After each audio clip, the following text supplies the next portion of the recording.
Hala, baka maiyak ako. Sana matutunan nating bumoto ng tama dahil sa kwento ng Batang Quiapo. Panalo na ba tayo? Magpapaparty na ba ako, Sandy? Wala ka sa hulog. Ano ba? Ginagawa po natin ang lahat para masiguro yung panalo ninyo. Well, kung ako sa'yo, Sandy, gagawin ko talaga ang lahat. Because if I lose this election, I highly suggest na magtago ka na. I'm feeling, nagsesipunks na ako. Siyempre kasi ito yung bali yung show na pinakamahaba kong, naging part ako na pinakamahabang period of time. Parang kulang-kulang 1 year. So, mamimiss ko lahat yung staff. Siyempre, you made friends sa tagal ninyong magkakasama. So, I will miss all of the people here. Naituro, mas na-appreciate ko yung very current, kumbaga sumasabay yung kwento sa nangyayari sa totoong buhay. Diba? Yung nangyayari sa bansa natin, sa bayan natin, corrupt din yung mga karakter dito na ginawang namumuno. Although lumang kwento na sa atin yan, pero gusto ko yung very current, yung sumabog ang skandalo ng kurakot sa flood control. Meron din tayo dito kasama sa kwento natin. So na-appreciate ko yon na, kumbaga, may natututunan ang mga nanonood, ang taong bayan na sana matutunan nating bumoto ng tama dahil sa kwento ng Batang Quiapo. Yung character kasi ni Sandy, no, corrupt din siya, kasama siya dun sa kampo ng mga corrupt, pero tahimik lang siya, hindi mo nakikita yung mga karumal-dumal niyang ginagawa, medyo patago. So siguro yun yung magandang aral din na wag natin ibabase sa itsura, sa dating. Kumbaga pag corrupt, magaling itago. Ang paborito kong eksena yung sa campaign period pa lang na nung malapit na ang eleksyon, tensyonado na mga gerero na parang pinagbuntunan nila ako ng season. Kasi nag-start ang role ko bilang campaign manager bago ako na puntang as permanent staff nila sa City Hall.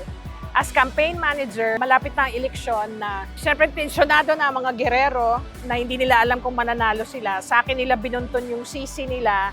Umabot sa harap-harapan akong pinagbantaan ni Miguelito. Yung buhay ko, matalo siya, yung buhay ko talo na rin. Yun ang hindi ko makakalimutan. At saka, as an actor, gustong-gusto ko yung eksena naming nangyari na yon. Kasi lahat sila, isa-isa sila eh. Si Jackie muna, si Miguelito, si Roberto, si Don Gustavo, umabot na lahat nakabunton sa akin yung sisi. Siguro ang favorite ko, si Miguelito. Kasi yung pagkaganap ni Jake as Miguelito, gustong-gusto ko kasi yun talagang parang hindi lang siya masamang pinuno, masama talaga siyang tao. Tapos yung pagkaganap ni Jake doon is yung talagang capture na capture niya eh. Yung talagang walang bawi yung karakter niya, yung talagang masama siya, loob hanggang dulo ng buhok. Si Miguelito, I guess, he doesn't remind me of any one particular real-life person. I think Miguelito siya yung lahat ng alam natin sa politikong corrupt at masama, binuhos siya lahat sa loob ng karakter ni Miguelito. So next election, pag boboto kayo, isipin nyo kung sino yung pinaka-Miguelito, huwag nyo iboto. Bilang aktor, ang pinaka-na-appreciate ko dito is nagre-rehearse muna. Nagba-blocking, nagre-rehearsal ng linya, bago totoong mag-take, hindi yung bara-bara. Minsan kasi, di ba, pag gumagawa kayo ng teleserye, madalian lahat dahil naghahabol kayo ng oras. Dito sa Batang Quiapo, kahit naghahabol, napaka-importante nung rehearsal. So, bilang aktor, ano yun sa akin? Parang ginto. Kasi pag nag-take na, ang ganda na nung daloy, ang ganda na nung batuhan ninyo ng mga character kasi napasadahan na. So yun yung aral ko is mahalaga ang rehearsal. Ang impact ng FPJ's Batang Quiapo sa buhay ko siguro ay bukod sa aktual na trabaho na syempre hanap buhay ko to, yung mga personal relationships na yung mga friendship na nabuo ko dito, na yung iba nararamdaman ko panghabang buhay na. I hold that very dear to my heart na I made real friends dito. Hala, baka maiyak ako. Mamimiss ko, nagsesipunks na ako. Kay Direk Coco, maraming salamat po dito sa opportunity na binigay nyo sa akin. Sa lahat po ng staff, kay Direk Malu, Direk Darnel, Direk Richard, maraming salamat po. Mga AD natin, napakagagaling ninyo. Wardrobe, makeup, mga paborito kong mga tao sa mundo, yung buong staff, buong crew, lahat. Maraming salamat ho. Hindi ko makakalimutan to for the rest of my life. Baka mamaya nag-uulyanin na ako, baka may linya pa ako ng Batang Quiapo na sinasabi.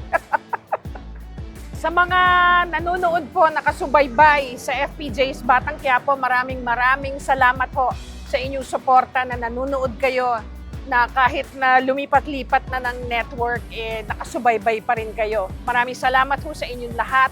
At alam naman nating lahat na basta galing kay Direk Coco Martin, maganda yung palabas. So, ituloy lang ho natin itong ganitong suporta. Maraming salamat ho sa inyong lahat. Sa mga nanonood ho ng FPJ's Batang Quiapo, nakita natin sa palabas na to yung mga pinunong kurap. Sana po ang mapulot nating aral, matuto na rin tayo sa totoong buhay bumoto ng tama. Hindi porke pogi, hindi porke maganda, hindi porke sikat, kayang mamuno. Ang piliin ho natin yung may kakayahan, yung may qualification na mamuno para makaahon ho tayong lahat. Kasi pag hindi tayong lahat aahon, walang aahon. Ako po si Sandy Aloba, gumaganap bilang Sandy. Nagpapaalam, nagpapasalamat, now signing off. Maraming salamat po sa inyong lahat.